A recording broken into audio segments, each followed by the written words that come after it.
Important message from Sleepless CEO before I eat my breakfast. Learn how to dig race your car.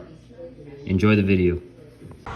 What's up everybody, welcome back to the channel. I know it's been a while since I last picked up the camera, but we are back at it today. I got a few updates for you guys, along with an install that we're going to be doing today on the Z. So first things first, as you guys may see here, we got the Z. Unfortunately, I sold my wheels, the rays that I had on the car.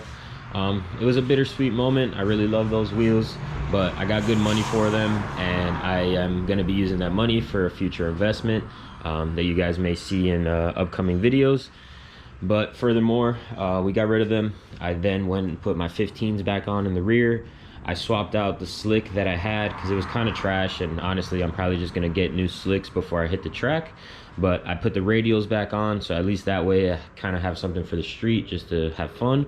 In the front, I'm probably gonna just borrow some stocks from this part out that I got here for the meantime until I get some 17-inch skinnies for the front.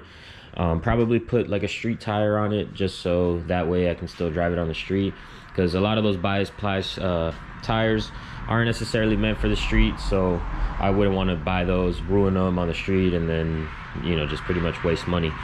But besides that, today what we're going to be doing is, first things first, in the rear we are going to be raising up the suspension a little bit, because I'm trying to maybe get a little bit of travel out of the coilover.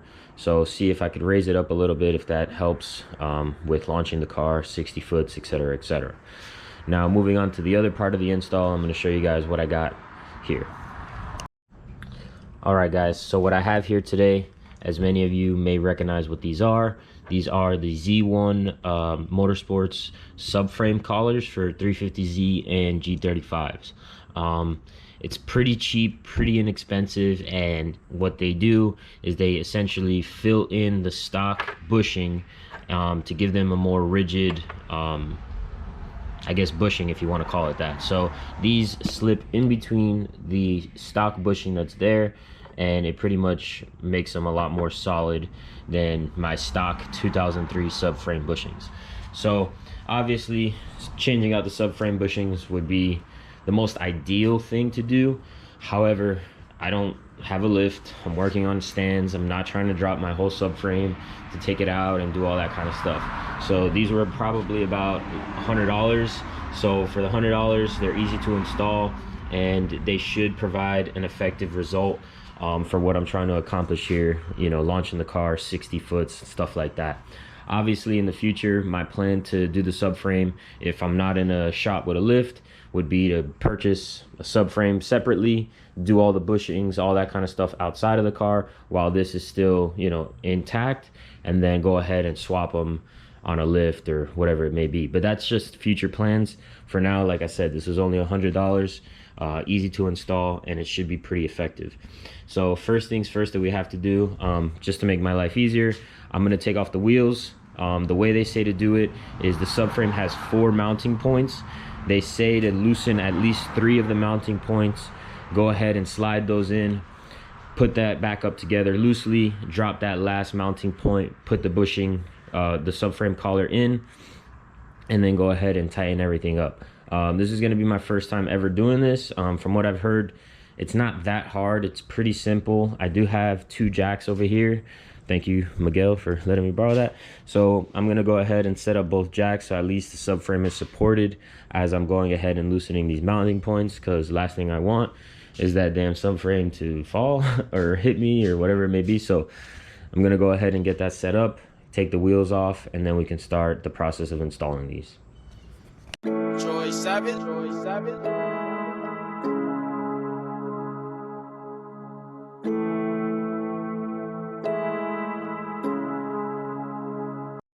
All right, so we got the radials off. Next thing I'm gonna be doing is taking off the exhaust. I think you could do it with it there, but it's just probably gonna be a pain in the ass to have it there. So I'm gonna take off the exhaust. Once I take that off, then I'm gonna just start kind of scoping out, you know, where the mounting points are, what sockets I'm gonna need, etc, etc, and then where to kind of position the jack. So moving on from there, let's get this exhaust off, and then we'll check back.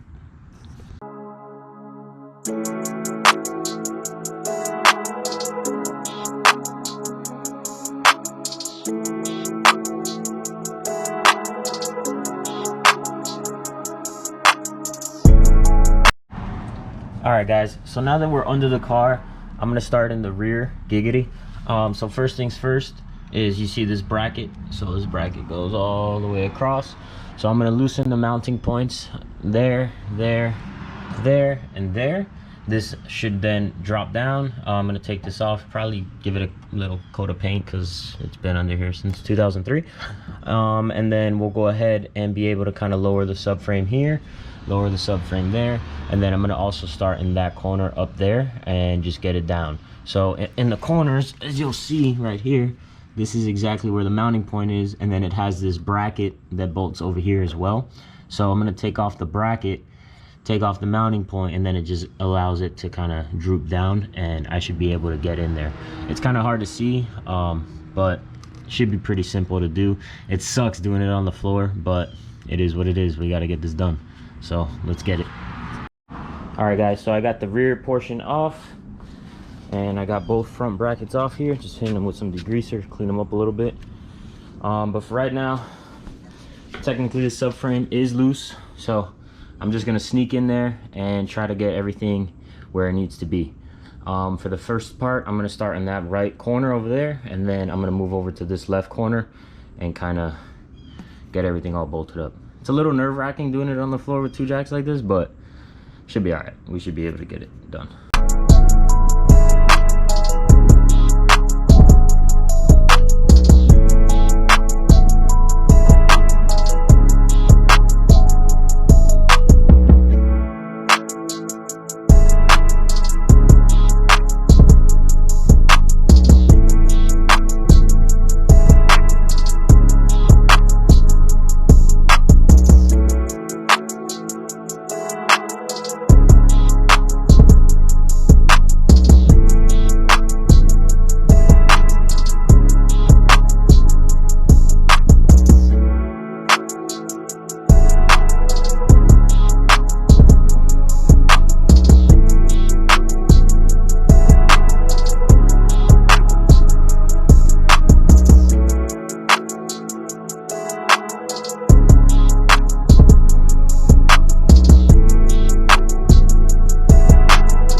All right, guys, so a little update. We are working on getting the back in. I already got the top in. You literally just slide it in, and it just plops in. This one's a little bit more of a bitch, just because I guess this rubber is like old and it's just being a pain in the ass, but I'm almost in there. Pause. And then over here, it's kind of hard to see, but I got the top one in already. So I'm gonna go ahead and put the little small one in and kind of just mock up the bracket back. So at least that way it's in place and it's not going anywhere. All right, guys, so we got everything in. First suggestion, if you have access to a lift, do it on a lift. This is kind of annoying on the floor, but collar in right here, collar in over there. We got the fronts already kind of mocked back up. So yeah, a lot of lube. Definitely want to spit on it before you put it in. But besides that, man, it was pretty straightforward.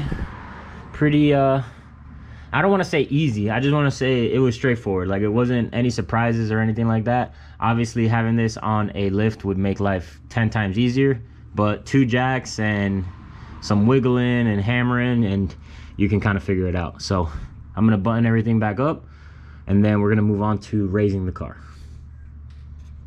All right, guys, so we got everything all installed. I know it's gonna be hard to see now that they're installed because you really can't even see these things once they're on, but we got everything all bolted up, tightened down. Like I said, pretty simple install. I'm not gonna say it's easy, because if you're doing it on the floor, it's a lot more technical than it really should be. On a lift, easy, cake. It should be done in probably about 15 to 30 minutes, depending on how mechanically inclined you are, but super easy install. Now I'm gonna move on to raising up the rear end of the car, probably just maybe like an inch, just so I get maybe a little bit more travel and that it will also match the front. But yeah, so I'm gonna set you up on a time lapse, get this all done. Kind of boring stuff, but all stuff that's gonna count in the long run, at least I hope. So let's get it.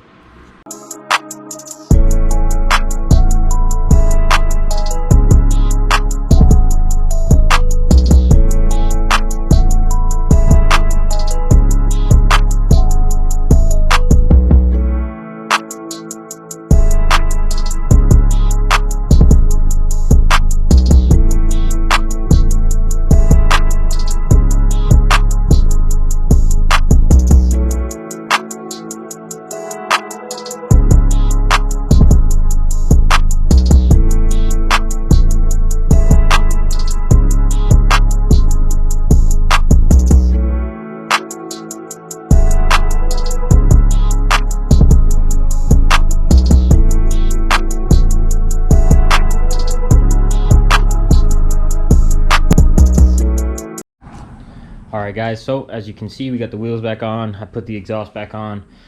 Did raise it up in the rear. Pretty much looks like a one-bedroom apartment in Miami with this wheel gap. But it's all good. Hopefully that works as I want it to. Plus, if I do test out a 28-inch tire at the track, I wanted to give myself a little bit more room. So all well there.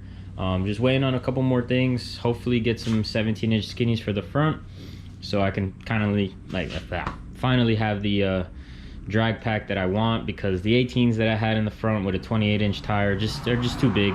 It's definitely overkill for the front. So look forward to that. And then in the next video, I'm probably just gonna put some stocks on it and take it out. Maybe go test out with a draggy. I'm really not one of those draggy racers, because everybody and their mom just uses that type of information to pick and choose their races. But it would be nice to know what the car's doing. If I'm gonna share that information publicly, I don't know yet, because, you know, like I said, people use that to gauge their races, and that's not me at all. I'd rather just go out and have fun. But anyway, thank you guys for watching. Appreciate you, you know, always watching the videos. If you keep coming back and watching, keeping up with the build and stuff like that, I genuinely do appreciate it. It means a lot to me. So thank you as always. We'll catch you in the next one.